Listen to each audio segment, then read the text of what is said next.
శ్రీ తిరుమల తిరుపతి దేవాలయం. ఈ గుడి భారతదేశంలో అతి ప్రసిద్ధిగాంచిన దేవాలయం. ఈ గుడి ప్రతి నెల 200 నుంచి 300 కోట్ల వరకు కేవలం దానం ద్వారా సంపాదిస్తుంది. 200 కోట్లు ఇది కేవలం ఒక సంఖ్య కాదు. ఈ బాలాజీ టెంపుల్ కి సంబంధించిన నికార సంపుటి. ఈ దేవాలయం భారతదేశంలో అత్యంత ధనవంతులైన దేవాలయాల్లో ఒకటిగా ప్రసిద్ధిగాంచింది. భారతదేశంలో అనేక దేవాలయాలు ఉన్నాయి. అవి తమ అద్భుత చమత్కారాలకు మరియు రహస్యాలకు ప్రసిద్ధి చెందాయి. ప్రతి శనివారం ఈ ఆలయాన్ని దర్శించడానికి కోట్ల మంది వస్తారు. ఇలాంటి శ్రీ తిరుపతి బాలాజీ దేవాలయానికి సంబంధించిన చమత్కారాలు మరియు రహస్యాలు తెలుసుకుందాము. శ్రీ తిరుపతి బాలాజీ దేవాలయం దక్షిణ భారతదేశం ఆంధ్రప్రదేశ్ రాష్ట్రంలో చిత్తూరు జిల్లాలో ఉంది. ఇక్కడ విశిష్టం ఏంటంటే విష్ణుదేవుడు మరియు లక్ష్మీదేవి ఇక్కడ నివసించారు అని నమ్మకం ఉంది. ఈ రోజు ఈ వీడియోలో మేము మీకు కొన్ని రహస్యాలు చెప్పబోతున్నాము. ఇవి సైన్స్ కూడా ఇప్పటికీ అర్థం చేసుకోలేకపోయింది. మన అందరికీ తెలుసు తిరుపతి బాలాజీ దేవాలయం భారతదేశంలో అతి పెద్దదని. శ్రీవారి పాదం కింద నది ప్రవహిస్తుందంటే మీరు నమ్మగలరా?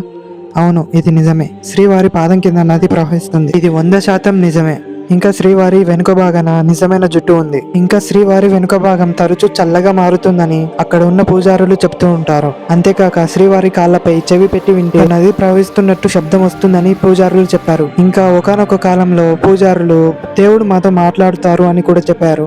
ఇంకా శ్రీవారికి అలంకరించే ప్రతి పువ్వు కూడా ఒక రహస్యమైన ఊరి నుంచి తెప్పిస్తారు. ఆ ఊరు ఇంతవరకు ఎవరికీ చెప్పలేదు. శ్రీవారికి అలంకరించే సామాగ్రి, అభిషేకం చేసే సామాగ్రి అన్ని కూడా అక్కడి నుంచే తెప్పిస్తారు. అన్ని స్వచ్ఛంగా పండించి తెప్పిస్తారు. ఇంకో ముఖ్యమైన విషయం ఏంటంటే మనం శ్రీవారిని దర్శించడానికి వెళ్ళినప్పుడు మన దగ్గర పెట్టుకున్న కోరికలన్నీ ఎగిరిపోతాయి. మనసులో కేవలం స్వచ్ఛమైన భక్తి మాత్రమే ఉంటుంది.